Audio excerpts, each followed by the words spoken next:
Quelques mots à votre tour. Bien, bonsoir à toutes et à tous. Merci Louis pour nous accueillir ici à l'hôtel du département. Bon, je ne vais pas faire un coup d'état ce soir, comme ça ne sera pas bienvenu. Merci beaucoup. Donc, je viens ici avec mon collègue aussi Jean-Baptiste de Scorail, élu de la ville de Toulouse et conseiller départemental, et puis un chanteur qui était là, Jean-Michel Latte, qui est adjoint chez Tisséo, qui était là parmi nous.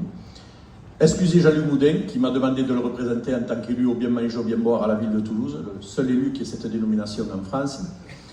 Et puis puis moi ça va être plus court parce que comme on est en réserve électorale, puisqu'il y a des élections municipales le 15 mars, je ne peux pas faire le bilan de ce qu'on a fait à la ville, sinon bon, il serait jusqu'au réveillon. Donc je vais être plus simple, moi. Surtout remercier Guy et ses équipes, parce que depuis 2008, faire ce que fait Guy et ses équipes, c'est quand même un record. Et c'est bravo, on peut les applaudir. Ils sont nombreux, ils sont là, c'est ça. Bravo à tous. Parce que je crois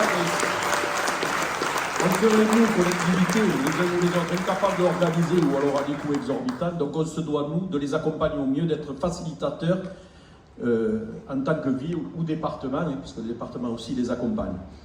Remercier bien sûr tous les producteurs, puisque là cette année c'est de la terre à l'assiette, donc remercier tous les producteurs, viticulteurs, acteurs du monde agricole, les transformateurs, mais aussi les restaurateurs bien sûr, qui nous régalent le midi ou le soir quand on va au restaurant, et je vous invite à aller de plus en plus au restaurant parce que les restaurateurs, les viticulteurs ont une passe difficile et on se doit d'aller quand même le midi ou le soir, même à 20 €, 30 €, il n'y a pas besoin de dépenser énormément, mais aller déjeuner ou dîner chez les restaurateurs qui ont des charges trop lourdes, je le dis tout le temps, parce que si on ne le dit pas nous élus, alors je ne sais pas s'ils entendent de là-haut, c'est un tel bordel que...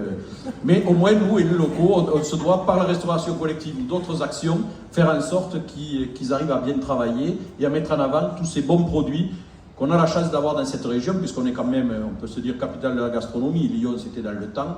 Aujourd'hui, c'est nous, avec tous ces acteurs et tous ces restaurateurs que l'on a. Bons restaurateurs, multiples et variés.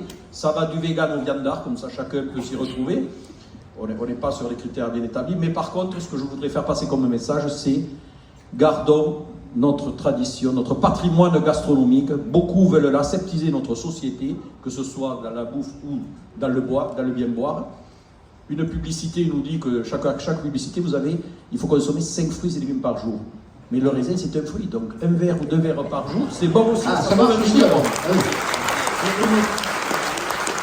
Et je voudrais en profiter aussi pour saluer quand même l'interprofessionnel des Vins du Sud-Ouest, qui ont toujours été partenaires de la ville de Toulouse.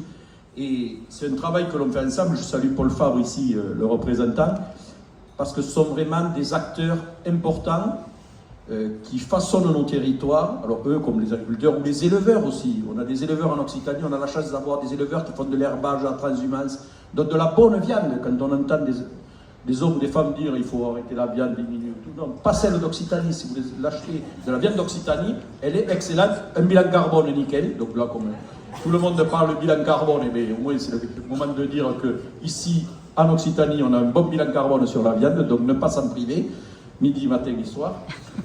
Et, non, là j'exagère un peu, mais il faut forcer le trait parce que les autres le forcent en face et ils ont les médias en plus. Donc si nous on ne le force pas entre nous, on est tous des ambassadeurs du bien manger, du bien boire. Donc finalement, allons à la rencontre, on a un petit livret de tous les restaurateurs qui ont candidaté, qui ont eu des prix ou pas de prix, peu importe. Le tout c'est de participer.